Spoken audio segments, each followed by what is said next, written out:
नमस्कार प्यारे बच्चों, आपका स्वागत है हमारी इस ऑनलाइन क्लास में। तो प्यारे बच्चों, हम कक्षा 8 के सामाजिक अध्ययन के अंतर्गत भूगोल विषय के बारे में पढ़ रहे थे और भूगोल विषय में पहला ही चैप्टर हम कर रहे थे, जिसके 2 पार्ट हमने कर लिए थे संसाधन के। तो संसाधन का हमने जो है मानव संसाधन तक हमने पढ़ लिया था, और अगर आपने अभी तक वो वीडियो नहीं देखा है तो वो वीडियो हमारी वेबसाइट पे या हमारे इस वीडियो के लिंक डिस्क्रिप्शन में मिल जाएगा और वहाँ से आप देख सकते हैं। और आगे हम शुरू करते हैं। तो बच्चों, बात चल रही थी संसाधन की। तो संसाधन हमने पढ़ लिए थे, क्या होते हैं, किन्हें कहते हैं, और उनके जो प्रकार हैं वो पढ़े थे।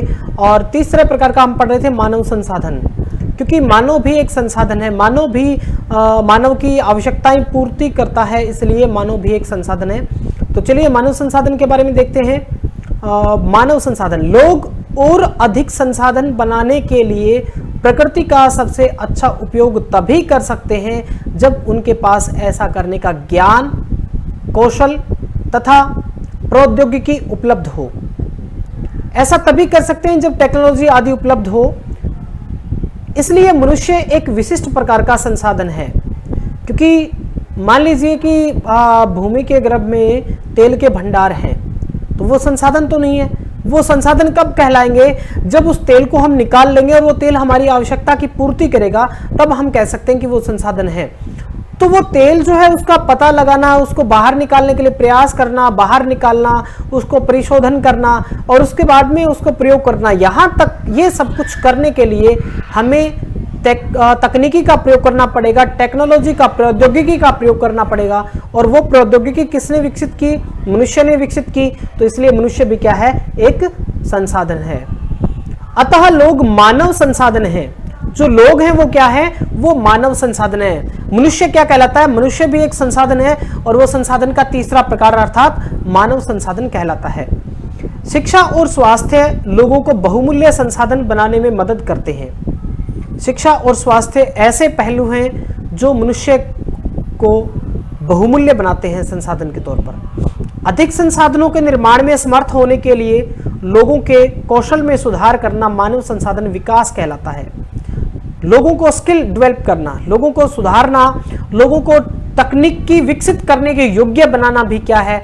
एक प्रकार के तकनीक है। और इसी कारण इस प्रकार की जो तकनीकी हम विकसित करते हैं, दूसरे लोगों को अगर डेवलप करते हैं, उनका स्किल डेवलप करते हैं, उनके अंदर कौशल को विकसित करते हैं, तो वो क्या कहलाता है? संसाधन विकास कहलाता है, मानव संसाधन विकास कहलाता है। मानव संसाधन विकास का अर्थ है जैसे एक मनुष्य है, उसके अंदर कोई स्किल, उसको कोई चीज उसको सिखा करके, उसको हाथ का काम आदि कोई सिखा करके उसको जो हम करते हैं वो क्या है? मानव संसाधन विकास है।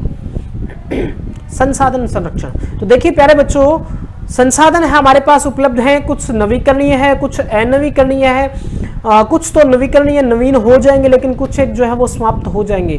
तो जब वो समाप्त हो जाएंगे तब हम उनका प्रयोग कैसे कर पाएंगे, या फिर वो आवश्यकता पूर्ति कैसे होगी? तो ये बहुत बड़ा गंभीर सवाल है। तो इसी सवाल के लिए हमें चलना होगा, आगे बढ़ना होगा। एक कहानी के माध्यम से समझते हैं। मोना ने एक बुरा सपना देखा। उसने देखा कि पृथ्वी पर सारा जल सूख गया है। आप भी सपोज कीजिए, मान लीजिए पृथ्वी पर सारा जल समाप्त हो जाता है, तो फिर आप क्या करेंगे? सारे पेड़ कट गए हैं, वहां पर न तो छाया ही थी और न ही कुछ खाने पीने के लिए था। लोग परेशान हो रहे थे और चारों तरफ भोजन और छाया की तलाश में निराश घूम रहे थे। उसने अपनी माँ को सपने के बारे में बताया। उसने पूछा, अम्मा, क्या यह सच में हो सकता है? आप भी सोचिए, क्या ऐसा हो सकता है कि पृथ्वी पर एक भी पेड़ ना हो, एक भी पौधा ना हो, बिल्कुल पानी ना हो, पानी सूख गया हो? ऐसा हो सकता है? बिल्कुल हो सकता है, क्योंकि अगर इसका सही सदुपयोग हम नहीं करेंगे तो बिल्कुल ही ऐसा हो सकता है। हाँ, अम्मा ने उत्तर दिया, हाँ हो सकता है। यदि हम नवीकरणीय संसाधनों के प्रति सतर्क नहीं रहते हैं तो यह बहुत ही दुर्लभ हो सकते हैं। नवीकरणीय संसाधन, जो साधन नए बन सकते हैं लेकिन उनके प्रति हम ऐसे सतर्क नहीं रहेंगे तो फिर वो दुर्लभ हो सकते हैं। जैसे अफ्रीका के अंदर पानी की बहुत बड़ी समस्या है, और अनवीकरणीय संसाधन निश्चय ही समाप्त हो सकते हैं। अनवीकरणीय संसाधन जैसे कोयला है, पेट्रोलियम है, ये सारी चीजें, गैस है, प्राकृतिक गैस है, ये कब तक रहेंगे? कभी ना कभी तो समाप्त होंगे, ये समाप्त हो सकते हैं। राजू ने पूछा, हम इसके लिए क्या कर सकते हैं? तो अम्मा ने उत्तर दिया, बहुत कुछ कर सकते हैं। आप अपने दोस्तों से बात क्यों नहीं करते? संसाधनों का सफलतापूर्वक उपयोग करना और उन्हें नवीकरण के लिए समय देना संसाधन संरक्षण कहलाता है। प्यारे बच्चों, हमारे पास पानी है, पर्याप्त मात्रा में हवा है, इन चीजों का संरक्षण हम कर सकते हैं। संरक्षण यानी इनकी रक्षा करना। पानी है, इसको हमें बचाना चाहिए, इसका सदुपयोग करना चाहिए, दुरुपयोग रोकना चाहिए। नहरों नदियों आदि में जो पानी बह रहा है उसको हमने साफ सुथरा रखना है, स्वच्छ रखना है। अगर वो खराब हो गया तो फिर बहुत लंबा समय लगता है इसको नवीकरण होने में, दोबारा से रिसाइकिल होने में टाइम लगता है। तो ये समस्याएं हमारे सामने आ सकती हैं। लेकिन अगर इसका हम सही सदुपयोग करें, अच्छे से प्रयोग करें और ऐसा प्रयोग करें कि यह पुनः ही रिसाइकिल हो जाए, पुनः ही ये दोबारा नए रूप में परिवर्तित हो जाए, तो इसके लिए हमें समय देना होगा। और ये जो प्रक्रिया है, नवीकरण की प्रक्रिया है या फिर इसका सही सदुपयोग है, वो क्या कहलाता है? वो संसाधन संरक्षण कहलाता है। किसी भी साधन या संसाधन का प्रयोग सही तरीके से करना ताकि आने वाली पीढ़ियां भी उसका प्रयोग कर सके, वो क्या कहलाता है? संरक्षण कहलाता है। संसाधनों का उपयोग करने की आवश्यकता और भविष्य के लिए उनके संरक्षण में संतुलन बनाए रखना सतत पोषणीय विकास कहलाता है। कि हम संसाधनों का प्रयोग कुछ इस तरीके से करें कि हमारा भी काम चल जाए और आने वाली पीढ़ियां भी उनसे काम चला सके, आने वाली पीढ़ियों के लिए भी वो संसाधन के रूप में मौजूद रह सके।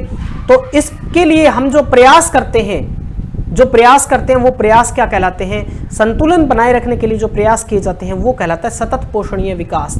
अर्थात पोषण होता रहे, साथ के साथ जो संसाधन हम प्रयोग कर रहे हैं उन संसाधनों का साथ के साथ पोषण होता रहे, भरण पोषण होता रहे, उनकी पूर्ति होती रहे, तो वो क्या कहलाता है? सतत पोषणीय विकास कहलाता है। संसाधनों के संरक्षण के अनेक तरीके हैं। प्रत्येक संसाधन को अलग अलग तरीके से जो है वो पोषित किया जा सकता है, संरक्षित किया जा सकता है। प्रत्येक व्यक्ति उपभोग को कम करके वस्तुओं के पुनः चक्रण और पुनः उपयोग द्वारा योगदान दे सकता है।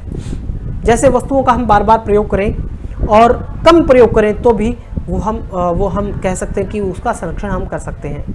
अंततः यह एक विभिन्नता बनाता है क्योंकि सभी जीवन एक दूसरे से जुड़े हुए हैं।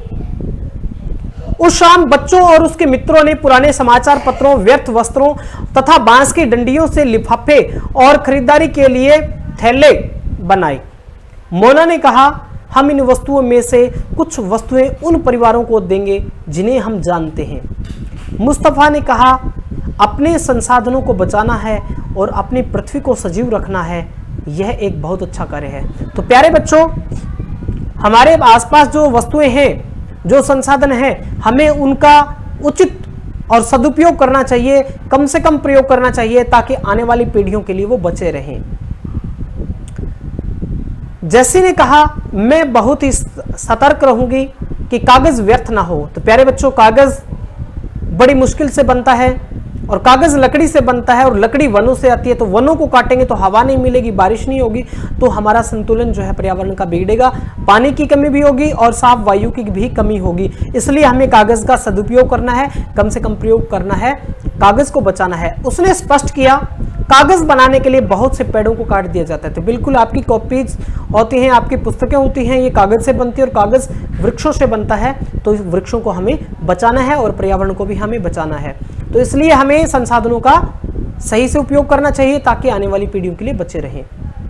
मैं ध्यान रखूंगा कि मेरे घर में विद्युत व्यर्थ ना हो। बिजली को भी बचाना है। बिजली भी कोयले से बनती है और कोयला जो है वो एक अनवीकरणीय है, तो काफ़ी टाइम लगता है, हजारों करोड़ों साल लग जाते हैं कोयला बनने में। तो हमें इसकी भी बचत करनी है कि जो है खाली समय में कोई भी पंखा, घर का बिजली, लाइट वगैरह जो है वो ऑन ना हो, उसको प्रयोग ना होने पर बंद कर देना है। तो अच्छे प्यारे बच्चों, मुस्तफा ने जोर से कहा, विद्युत जल और कोयले से मिलती है। बिजली जो है वो जल से बड़े बड़े बांध बना करके वहां से उत्पन्न करते हैं, दूसरा कोयले से उत्पन्न करते हैं। मैं विश्वास दिलाती हूं कि घर में जल बेकार नहीं होगा। पानी को भी हमने बचाना है, व्यर्थ पानी नहीं चलने देना है। जैसे हम देखते हैं कि घर का नल जो है वैसे खाली चलता रहता है, टूटियां जो है वो घर की खाली चलती रहती, तो वो पानी व्यर्थ जाता है। तो इसलिए हमें जल को बचाना है। जल की एक एक बूंद मूल्यवान है, आशा ने कहा। बच्चों ने कहा, हम सब मिलकर अंतर ला सकते हैं। ये जो अंतर है, जो संसाधन है, उनका सही उपयोग हम करना सीख सकते हैं और हम अपने बड़े और अपने छोटों के लिए भी इस चीज़ के लिए प्रेरित कर सकते हैं। यह कुछ कार्य मोना राजू और उसके मित्रों के लिए ने किए हैं। आपका क्या विचार है? आप संसाधन संरक्षण में कैसे मदद करने जा रहे हैं? आप भी बताइए कमेंट करके कि आप संसाधन संरक्षण में किस प्रकार से योगदान देंगे, क्या क्या करेंगे कि आप संसाधनों को बचा सकें। हमारी पृथ्वी और इस पर निवास करने वाले लोगों का भविष्य पेड़ पौधों और परितंत्र की सुरक्षा और संरक्षण से जुड़ा हुआ है। अतः अब यह सुनिश्चित करना हमारा कर्तव्य हो जाता है कि सभी नवीकरणीय संसाधनों के उपयोग सतत पोषणीय हैं, पृथ्वी पर जीवन की विविधता संरक्षित की जाए और प्राकृतिक पर्यावरणीय तंत्र की हानि को कम से कम किया जाए। तो प्यारे बच्चों, हमने इन तीनों बातों पर गौर करना है कि जो नवीकरणीय संसाधन हैं उनका भी प्रयोग हमें ऐसा करना है कि उनका साथ के साथ भरण पोषण होता रहे, वो नवीकरण होते रहें, उनका प्रयोग हम करते रहें। पृथ्वी पर जो विविधता है उसको भी हमने संरक्षित करना है। और तीसरा, पर्यावरण तंत्र के अंदर जो हानि होती है, पर्यावरण जो खराब होता है उसको हमने कम करना है और पर्यावरण पारितंत्र को हमने मजबूत बनाना है। तो प्यारे बच्चों, उम्मीद है आपको समझ में आया होगा। इस कहानी के माध्यम से आपने इस पूरे पाठ को पढ़ा, उम्मीद है अच्छे से समझ में आया होगा। तो आप यहाँ बहुत सारी चीज़ें दी हुई हैं, आप इनको पढ़ लीजिएगा। पुस्तक में जो बातें समझाने वाली थी समझा दी हैं। इसके अलावा यहाँ कुछ तत्व विकास, पोषणीय विकास के लिए कुछ सिद्धांत हैं, ठीक है, तो आप इनको भी अच्छे से पढ़ेंगे और अपनी कॉपी में नोट डाउन करेंगे। तो उम्मीद है बच्चों पसंद आया होगा। वीडियो देखने के लिए बहुत बहुत धन्यवाद। इसी तरीके से हमारे साथ जुड़े रहिए। धन्यवाद।